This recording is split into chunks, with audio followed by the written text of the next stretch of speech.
Stand by for a dispatch.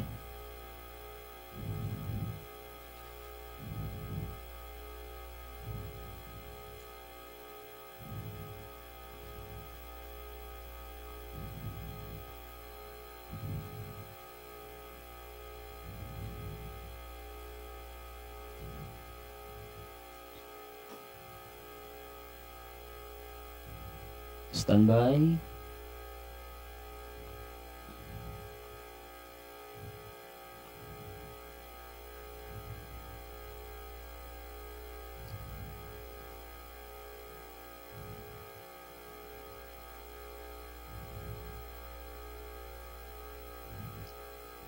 The final race has just begun. We have My Dear Magnolia past the begin, and on the outside comes Feathers.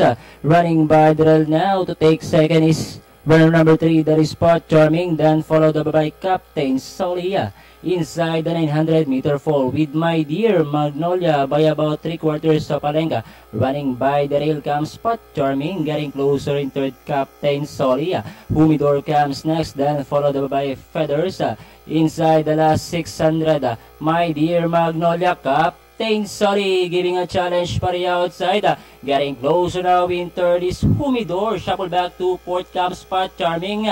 Inside the last 450, still two runners fighting it out for the lead. My Dear Magnolia racing on the outside comes entry number 8, Captain Solia. Humidor now showing speed for the outside as they turn for room.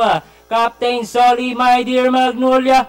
Humidor now moving up on the outside to take the lead. Now we have Humidor takes the lead by about 3 lengths. Captain Solia moving up is Feathers. Get to grips is on the outside. Or rather Viva Forever, entering the finish line. It's Humidor. Second, Feathers. Captain Solia, Viva Forever.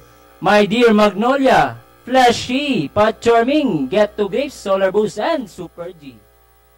Okay.